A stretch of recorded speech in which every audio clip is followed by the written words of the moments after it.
and Android. Now at 5, after years of flooding, Miami, Oklahoma takes its fight to the next level. What city leaders discussed with a U.S. senator and what comes next. Plus, the NCAA women's basketball tournament tips off this afternoon with a big boost to the Pittsburgh economy. President Trump delivers a rare address at the Department of Justice. I'm Erica Brown in Washington with more on the president's visit and the push on Capitol Hill to avert a partial government shutdown. The 4 states' most watched news starts now. The Miami City Council gathers for a special meeting to discuss flooding issues with U.S. Senator Markwayne Mullin. This is KOAM News at 5. I'm Tanya Bach. The Oklahoma senator met with the council virtually this morning. The meeting follows years of flooding in Miami, an issue the city attributes to the Grand River Dam Authority and the Pensacola project. Today, the senator's office heard concerns from the city council and discussed next steps to resolve the flooding issues in Miami. This comes as the city won a long battle against the GRDA in January. He may be the only one out there that can help get this resolved. We think if he pulls the teams together and we all sit down in the room, that he could lead this to a positive resolution for everybody. The city of Miami is also in a civil lawsuit along with 456 local property owners seeking compensation from the GRDA. Well, Chief Meteorologist Doug Hetty joins us now with a first look at weather. Yeah, and it's been a wild day for us today. We've had extreme winds. Non-thunderstorm winds have been anywhere from 50 to 60 miles per hour. With our thunderstorms, we've had gusts 60 upwards to 70 miles per hour. Thunderstorms are winding down. We still have severe thunderstorm watch in southwestern Missouri. We can pretty much start chopping that off now, but the high winds are going to be sticking around as we go through the rest of the evening hours. So look at our big band of thunderstorms. These will continue to intensify as they push out of the region. Now we have dust, some light showers, which are going to push in. Here's the problem is behind this line right here, our dry line, the humidity is greatly dropping. Still good storms, Stockton, Greenfield, Mount Vernon, down toward Monette and Cassville, but the Joplin Metro all clear. Now we just have the wind and the dust as we go through the night. We're going to look at the weekend here in just a bit. All right, thanks, Doug. The NCAA women's basketball tournament tipped off this afternoon. The Pitt State women's team is the host for the tournament's Central region. KOAM Sports Director John Dales joins us from John Lance Arena with more. March Madness starts today in Pittsburgh. We're here at John Lance Arena, the site for the Division II Women's Basketball Central Regional. That means this afternoon into this evening, there's 4 first-round NCAA tournament games right here, including the #1 seed Pitt State taking on Harding. That contest got tipped off at 5 p.m. We're going to have complete coverage later tonight. We're going to have highlights and post-game reaction, but for now, that's it. And Tanya, back to you. Thanks, John. With the NCAA tournament underway, local businesses are gearing up for the increase in traffic. Leaders at Explore Crawford County say the event brings people to Pittsburgh and benefits local businesses, boosting the local economy and contributing to things like sales tax. According to Explore Crawford County, Pittsburgh hotels reach more than 100,000 overnight stays a year, and big events like the NCAA tournament contribute to that number. The owner of Toast says she's already started prepping by having more staff on hand for the weekend. The fact that we get a little piece of that is amazing for a small business to have that little boost in the week, especially, right now it's a little bit slower time. Horton says with many students leaving Pittsburgh for spring break, local businesses often experience a slowdown, but visitors for the tournament help keep them bustling.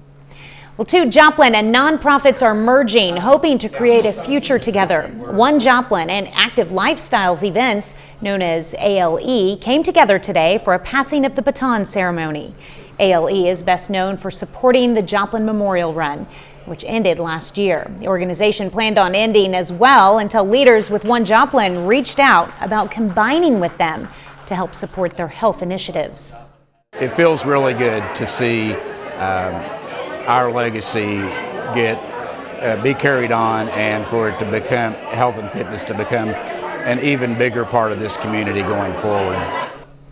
The president of ALE plans to join the One Joplin team this year, further tying the two organizations together. President Trump addresses the Department of Justice today. He says the DOJ was weaponized for political attacks under President Biden, and he wants the department to get back to law and order. Erica Brown has more details from Capitol Hill. President Trump brought a message to the Justice Department Friday saying his administration is restoring law and order. I have no higher mission as President of the United States than to end this killing and stop this law breaking and to making America safe again. And that's what you're all about in this room. Trump laid out his vision for a department focused on crime and immigration. And they said, no, people that come into our country are all wonderful people. No, they're not wonderful. These are stone cold killers. These are killers they make our killers look nice by comparison.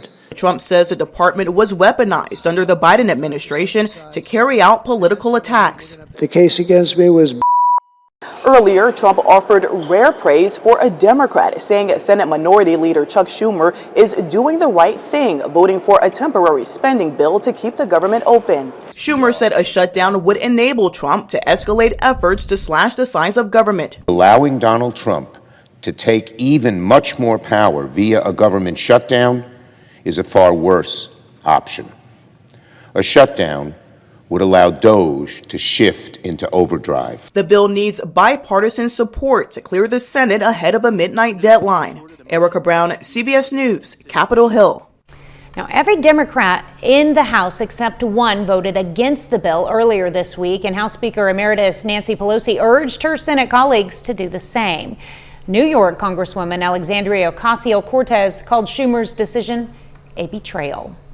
The global trade war could be escalating again. Thursday, President Trump threatened to put a massive 200% tariff on European alcohol. It's in response to the European Union's retaliation against Trump's steel and aluminum tariffs. Still ahead, it's World Sleep Day. A good night's sleep is critical for your health, but not everyone is getting it. I'm Michael George with what doctors say you should know about good sleep habits. And later in Health Watch, the Food and Drug Administration issues its flu vaccine recommendations for next year, and it looks to be a triple threat. TheOutpostCasino.com for details. Topping today's Health Watch, how often do you actually get a full 8 hours of sleep? A new survey shows most Americans are missing out on their shut-eye. On this World Sleep Day, Michael George shows us what we can do to fix that. Like most college students, for Izzy Peterson, sleep is not priority number one. Do you get enough sleep? I don't think so. And firefighter Stephen Camillo says in his line of work, getting 8 hours of sleep a night just isn't realistic. Typical night, how much sleep are you getting? I guess we get like 2 to 3 hours. 2 to 3 hours. Yeah.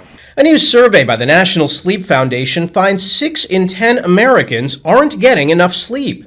And sleep expert Joseph Drzewski says it's taking a toll. Adults with poor sleep health were 2 times more likely not to be productive at home, 2.5 times more likely not to be productive at work. People who do get 7 to 9 hours of sleep a night report performing better at work and had better physical and mental health.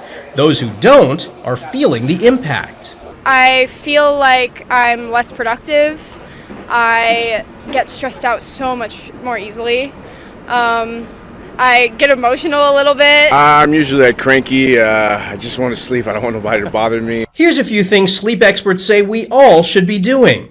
Get exposure to bright light in the morning. Get daily physical activity. Eat meals at consistent times. At night, avoid heavy meals, nicotine, alcohol, and caffeine. Go to bed at a consistent time in a place that's quiet and comfortable. Sleep is not something that we simply do when there's nothing else to be done. It's a core, critical part of our day that sets us up for success in everything that we do. More and more evidence that we can't have a good day without a good night. Michael George, CBS News, New York. It's not just for your health. People who got a good night's sleep every night also reported they had more fulfilling social lives. Well, a study on long COVID found more than half of people who developed it have symptoms for at least 2 years. The Barcelona Institute for Global Health also found risk factors for long COVID include being female, getting a severe COVID infection, or having a pre-existing chronic disease. Vaccination reduces the risk of developing long COVID. The Food and Drug Administration issues its flu vaccine recommendations for 2025 into 2026. The FDA says vaccines for the upcoming respiratory virus season should be trivalent, and that means to protect against 2 strains of influenza A and 1 of influenza B. To make the decision, the FDA brought together its own experts, along with ones from the Centers for Disease Control and Prevention and the Department of Defense. And that's a look at today's health news. A little later, the silent killer carbon monoxide could be lurking where you sleep. How to protect yourself at hotels and rentals this spring break. And the thunderstorms are rolling out, but the fire danger and the winds stick around. We're going to look at that coming up. Well, of course, a wild Friday for us today, and even though the thunderstorms are rolling out, we still have the wind, the fire danger, the dust, which you can see on our Indigo Sky Casino and Resort. Very dusty out there. You're going to have a layer of dust on your cars during the morning hours, but most of the thunderstorm threat is working out of the region. Nice shot, Indigo Sky Casino and Resort. All right, so let's go outside. So we have our high wind warning in effect. Severe thunderstorm watch is going to be eliminated on the Missouri side here pretty quick. Look at this massive band of storms that did work through. We had winds pushing 70 with these thunderstorms. Now kind of working into the west side of the Springfield metro area. And this is mainly just some light showers and dust on the back side of this. Let's go ahead and zoom in.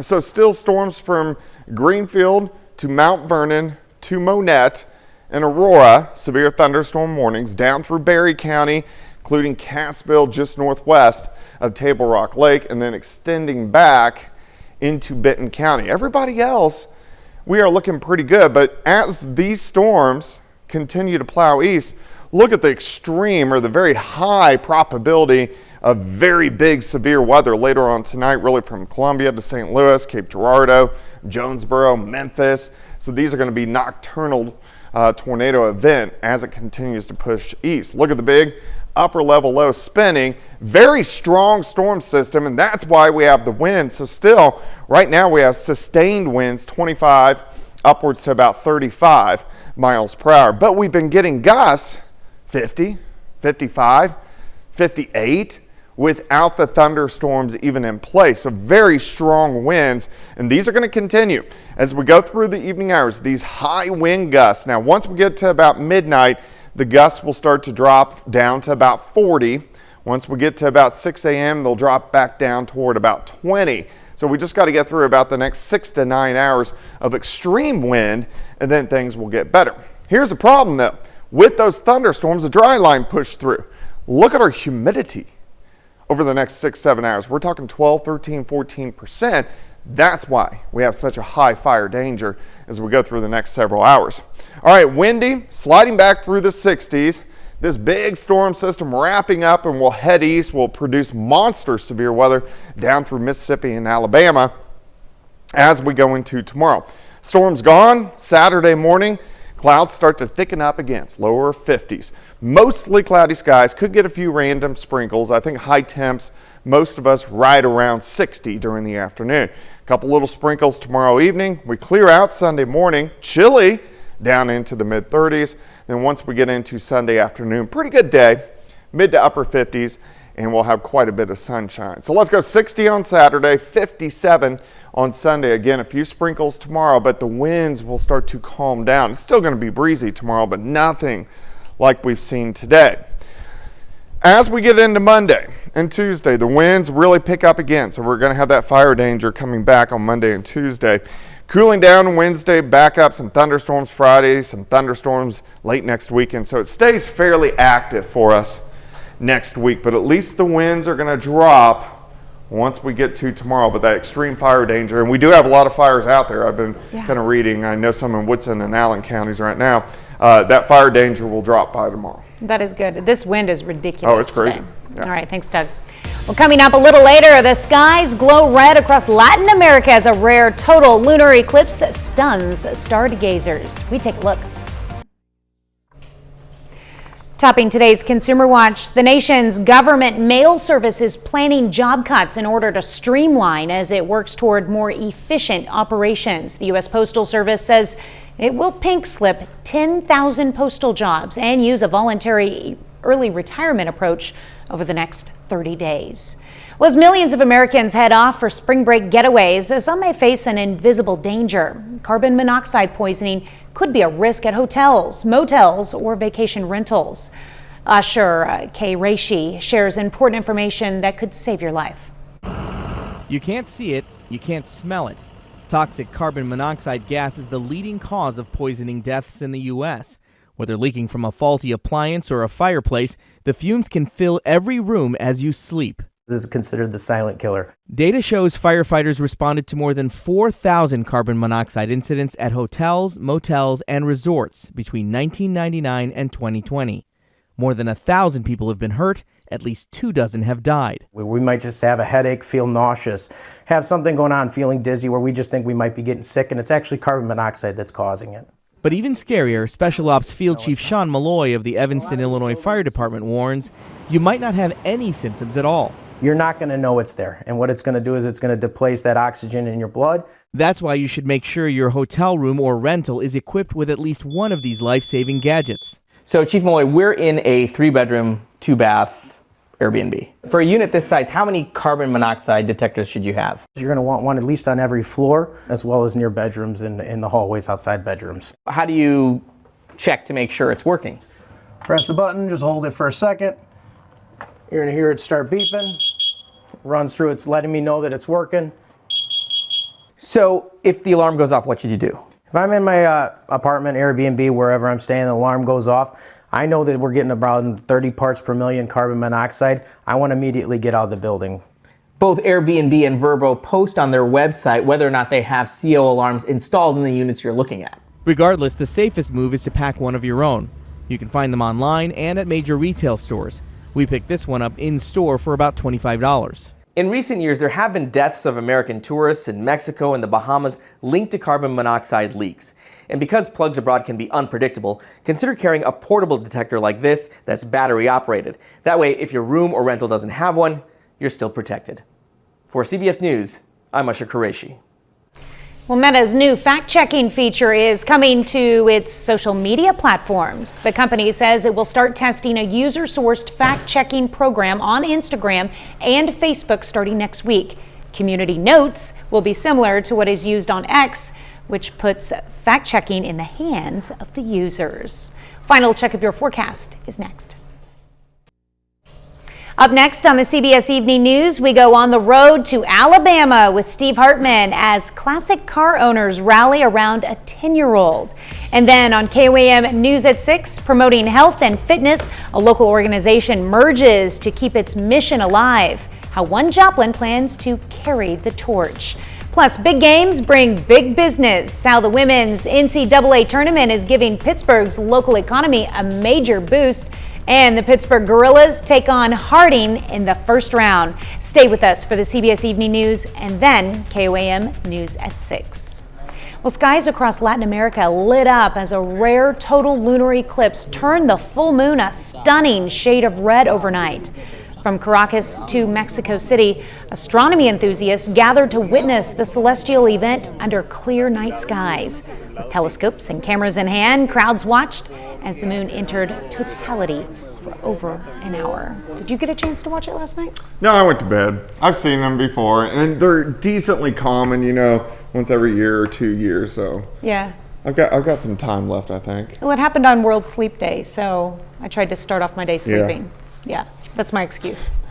Final check of the weather. All right, thunderstorms. The big guys are pretty much rotating out of here. You can still see they're in our far eastern counties. Now, we still have the wind threat. We're still going to have gusts 40 to 55 over the next 6 or 7 hours. A lot of dust moving in, and we have some fires out there. The fire danger is very high just due to the humidity has dropped, so definitely do not burn this evening. All right, well, thank you for joining us. The CBS Evening News is next, and of course, We'll be right back here for KOAM News at 6, and we'll see you then. Have a great evening and an even better weekend.